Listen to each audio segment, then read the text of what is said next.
Commander Ryn'thara of the Zephyrian Guard was renowned throughout the galaxy. Her armor, a shimmering exosuit forged from the rarest alloys of her home planet, was said to be impenetrable, her skill in battle unmatched, her confidence unshakable. At least that's what everyone believed. The human known as Lieutenant Kael Hayes had been assigned to the same sector as Ryn'thara as part of the United Earth Peacekeeping Initiative. Unlike most humans, Kael had no enhancements, no advanced energy shields, no psychic amplifiers. His weapons were simple, almost archaic.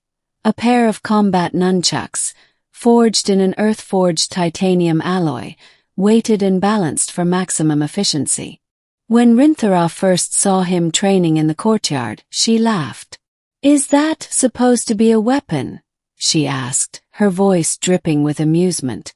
"Those sticks. Useless against real armor." Kael grinned. "Maybe. Or maybe you just don't know how to use it." She smirked, tossing her head back. "A human. You think you can compete with a Zephyrian elite?" And with that, the stage was set. The first confrontation occurred during a routine security drill on the orbital station of Vexel Prime. The station had been designed for multi-species cooperation, but tensions ran high. Ryn'thara, used to leading elite squads, was assigned to supervise the exercise. Kael, with his unassuming human skills, had been designated a support officer. When the simulated breach alarm rang, the two were paired unexpectedly. Ryn'thara immediately took the lead, her armor gleaming, her energy shield humming. Kael followed cautiously, nunchucks at the ready. Ryn'thara moved with flawless precision, anticipating threats and dispatching drones with calculated strikes. Kael, by contrast, relied on instinct, timing, and unpredictability. He weaved between attacks in ways that no algorithm could predict, striking with his nunchucks in arcs and spins that seemed almost chaotic, yet always landed with effect. Ryn'thara couldn't help but notice. The human was effective. The real test came when a training drone simulated an advanced combat assault. It targeted Ryn'thara directly, firing energy bursts designed to bypass her shields. With a confident flick of her wrist, she deflected the attack effortlessly. Kael, trying to position himself to cover her flank, misjudged an angle and was nearly struck. Ryn'thara rolled her eyes. "Predictable. You move like a child."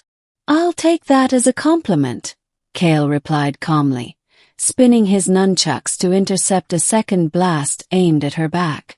The metal arcs connected with precise timing, redirecting the energy harmlessly into the floor. Ryn'thara's smirk faltered. It wasn't long before a true challenge presented itself.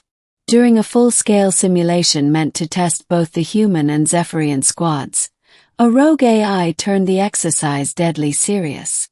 Defense protocols became lethal, targeting both species with full force. Ryn'thara advanced toward the command hub, confident in her armor's protection. Kael followed, staying low, weaving around automated turrets and energy traps. One turret fired a pulse that bypassed her energy shield. Ryn'thara barely dodged, but the near miss caused a ripple in her confidence. Kael noticed immediately. Humans often relied on observation, and he could sense hesitation, the split-second doubt in her movements. "You're tense," he said quietly. "Your armor can't fix that." Ryn'thara shot him a look of disbelief. "Do not lecture me, human. Armor and skill are sufficient." "Maybe," Kael replied, "but sometimes skill is nothing without confidence. Watch and learn." Kael moved forward, entering the heart of the AI-controlled threat. Turrets fired, drones attacked from all angles, and for a moment it seemed chaos would reign. But Kael's nunchucks moved like extensions of his arms, spinning and striking with unpredictable precision. Each hit disarmed a turret or deflected a laser beam. Ryn'thara, observing, realized something extraordinary. His techniques weren't textbook, weren't calculated, they were instinctive.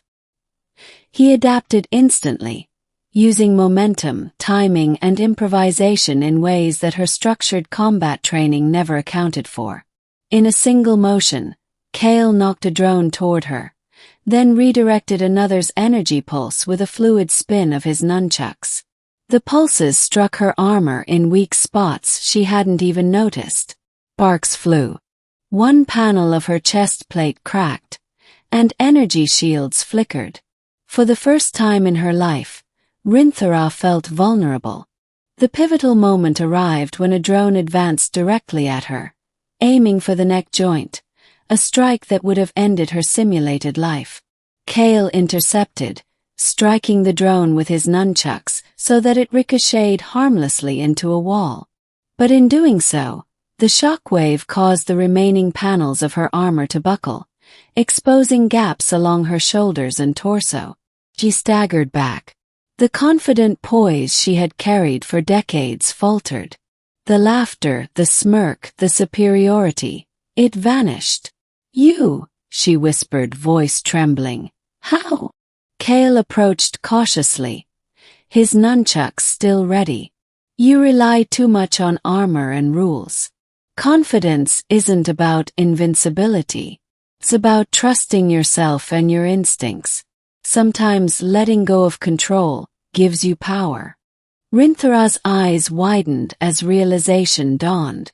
All her years of training, all the enhancements, all the structured drills, they had never prepared her for human unpredictability and adaptability. From that moment her approach changed.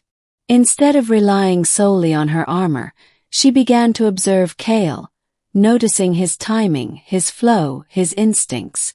Together they moved through the station, Kael weaving unpredictably, Ryn'thara adapting in real time. Each successful maneuver rebuilt her confidence, not in armor but in herself. By the end of the simulation, the rogue AI was neutralized. Ryn'thara had lost her armor in the sense that her confidence had been stripped bare, but she had gained something far more valuable: respect for instinct, improvisation, and human ingenuity. After the exercise, Kael extended a hand. "Not bad," he said. "For a Zephyrian elite." Ryn'thara hesitated, then took it. "You have taught me something humans often ignore.